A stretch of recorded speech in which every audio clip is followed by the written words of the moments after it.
बेलागंज में बिहार में आरजेडी का चुनाव हुआ था वहाँ पे। अब उनको कुछ दिन पहले उनके पिता सांसद चुनाव जीते वो सीट खाली हुआ, उनको बेटे को टिकट दे दिया गया, वो हार गया। जनता में एक ये भी संदेश चला जाता है कि एक ही परिवार के लोग को दिया जाए, कार्यकर्ता नाराज हो जाते हैं। जनता कांग्रेस के ब्राह्मण चेहरा है, ब्राह्मण वोटों को ही एकत्र करने के लिए जो है सो कांग्रेस ने उनको अध्यक्ष बनाया था। कि ऐसा माना जाता है कि ऐसा ये है कि पहले जो है ब्राह्मण वोट कांग्रेस का ही हुआ करता था, लेकिन इधर माधव झा जो है सो इंजीनियर थे, बेसिकली जॉब कर रहे थे दिल्ली में। कांग्रेस अध्यक्ष पूर्व अध्यक्ष जो मदन मोहन झा जी हैं वो भी कहते हैं कि पिछले चुनाव में भी हम जो एमएलसी का चुनाव लड़ते सारा प्रबंधन जो है माधव झा ही किया है, तो उसका अनुभव जो है उसके पास है और वो पार्टी अगर उसको टिकट देती है तो। नमस्कार, मैं प्रशांत, बहुत बहुत स्वागत है आपका हमारा विशेष कार्यक्रम सेकंड जनरेशन में। जहाँ सेकंड जनरेशन में कई सारे नेता हैं इस बार, जिनका अगला पीढ़ी इस बार बिहार के विधानसभा के चुनाव में किस्मत आजमाता हुआ नजर आएगा।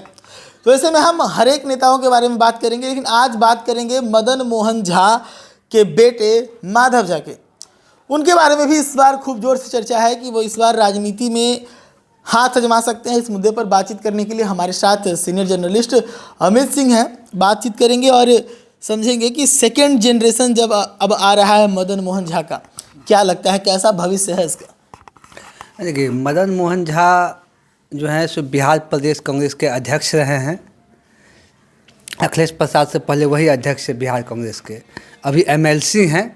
कांग्रेस के ब्राह्मण चेहरा है, ब्राह्मण वोटों को ही एकत्र करने के लिए जो है सो कांग्रेस ने उनको अध्यक्ष बनाया था। कि ऐसा माना जाता है कि ऐसा ये है कि पहले जो है ब्राह्मण वोट कांग्रेस का ही हुआ करता था, लेकिन इधर आकर बीजेपी के उभार के बाद वो जो है बीजेपी के साथ चला गया। तो इसीलिए जो है बिहार में उनको प्रदेश अध्यक्ष बनाया गया था ताकि ब्राह्मण वोट कांग्रेस के साथ। लेकिन इस तरह का कुछ बहुत ज़्यादा परिवर्तन दिखा नहीं। जहाँ तक माधव झा का बात है तो माधव झा जो है सो इंजीनियर थे, बेसिकली जॉब कर रहे थे दिल्ली में। लगभग हमको लगता है 5-6 साल पहले वो जॉब छोड़ के मतलब दरभंगा आ गए हैं और क्षेत्र में घूम रहे हैं, संगठन के लिए काम कर रहे हैं, क्षेत्र में घूम रहे हैं।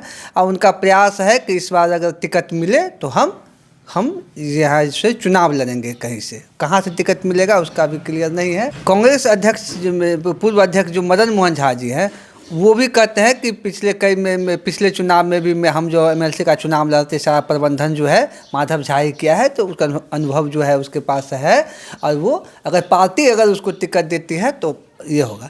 और इनका जो है सो मदन मोहन झा जी का एक उम्र हो गया है, अब वो रिटायर लेना चाहते हैं, चाह रहे बेटा को आगे बढ़ाते हैं। कोई भी राजनीति में जितने भी लोग हैं वो चाहते हैं, एक उम्र के बाद चाहते हैं कि हमारा अगला पीढ़ी जो है राजनीति में आगे बढ़े, उनको जो है मौका मिले। लेकिन इन दिनों अगर पिछले कुछ दिनों का अगर एक ट्रेंड देखे, जनता का मिजाज देखे, तो ऐसा देखा गया है कि एक ही परिवार के 2-3 लोग, कुछ लोग, देखो अब अखिलेश यादव, लालू यादव के परिवार की बात नहीं कर रहे हैं हम। जनरली क्या होते हैं उन लोगों को जनता जो नकार दे रही है कहीं कहीं पे बहुत जरूरी। जैसे कि आप देख लीजिए, यहाँ बेलागंज में बिहार में आरजेडी का चुनाव हुआ था वहाँ पे।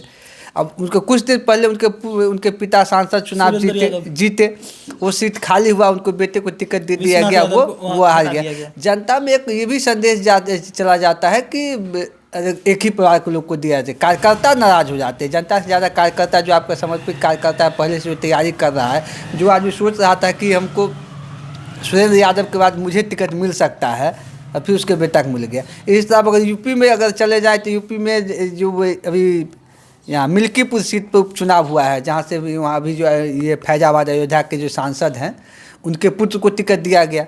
पहले वो वहाँ से टिकट थे, उनको भी वहाँ से हार का सामना करना पड़ा है। तो इस तरह से देखें तो ऐसा ज़रूरी नहीं है कि नेता पुत्र को सफलता मिल ही जाता है, लेकिन यहाँ पर कंडीशन दूसरा है। मदन मोहन झा के में अगर बात करेंगे तो इनका कंडीशन थोड़ा दूसरा है। यहाँ पर कंडीशन ये है कि मदन मोहन झा खुद रिटायरमेंट ले लेंगे तो जनता शायद एक्सेप्ट कर लेगा। ठीक है कि मदन मोहन झा खुद रिटायरमेंट ले रहे हैं, अपनी एक जगह खाली करेंगे, खाली कर रहे हैं, तो कहेंगे चलो एक आदमी को उनकी विरासत को आगे बढ़ा के। क्योंकि मदन मोहन झा के पिता जो नागेंद्र झा जी थे वो भी बिहार के शिक्षा मंत्री रह चुके हैं, मतलब वो राजनीतिक परिवार रहा, उनके नागेंद्र झा मतलब के इस परिवार में तीसरे जनरेशन की नागेंद्र झा के विरासत को मदन मोहन झा आगे बढ़ा रहे थे। अब मदन मोहन झा के विरासत को बढ़ाने के लिए माधव झा प्रयास करेंगे, लेकिन माधव झा के साथ समस्या है कि कांग्रेस का मतलब कि मिथिला क्षेत्र से कहीं से चुनाव लड़ेंगे, मिथिला में दरभंगा से संभवतः दरभंगा के किसी सीट से चुनाव लड़ेंगे, तो दरभंगा मधुबनी में महागठबंधन का ये नहीं है। अगर पिछले चुनाव का रिकॉर्ड देखा जाए या लोकसभा चुनाव का रिजल्ट का देखा जाए, दरभंगा मधुबनी में उस तरह का क्रेज नहीं दिखता है कि वो जो है निकल जाए। लेकिन महागठबंधन का टिकट मिलने पर ब्राह्मण है चेहरा है, तो जिस क्षेत्र से वो प्रयास कर रहे होंगे उस क्षेत्र में ब्राह्मण का वोट होगा ज़्यादा। तो अगर ब्राह्मण का चेहरा होने के नाते उनको ब्राह्मण का वोट अगर उनके साथ बीजेपी को छोड़ के उनके साथ आ जाता है, आरजेडी का जो परंपरागत वोट है यादव एम वाई का, एम जो है वो कांग्रेस के साथ भी है। वो ये नहीं, अगर वहाँ पर अगर महागठबंधन के तहत वो सीट कांग्रेस को मिलती है तो वैसे भी वाई जो है, एम जो है कहीं नहीं जाने वाला है। एम तो जो वाई में कांग्रेस राजद के कॉम्बिनेशन पर एम फिक्स हो जाता है। एम वाई जो है, एम वाई का वोट, ब्राह्मण का वोट अगर इनके साथ लाने में सफल हो जाते हैं तो सफलता मिल सकती है। अगर ब्राह्मण का वोट लाने में सफल नहीं होते हैं तब फिर वही टक्कर होगा, कांटे का टक्कर होगा। उसमें जाके कहाँ क्या होता है वो तो बाद वाला समय बताएगा। लड़ाई लेकिन अच्छी लड़ सकते हैं। हाँ, लड़ाई लड़ सकते हैं। अच्छा, बड़े विरासत को लेके आगे बढ़ेंगे।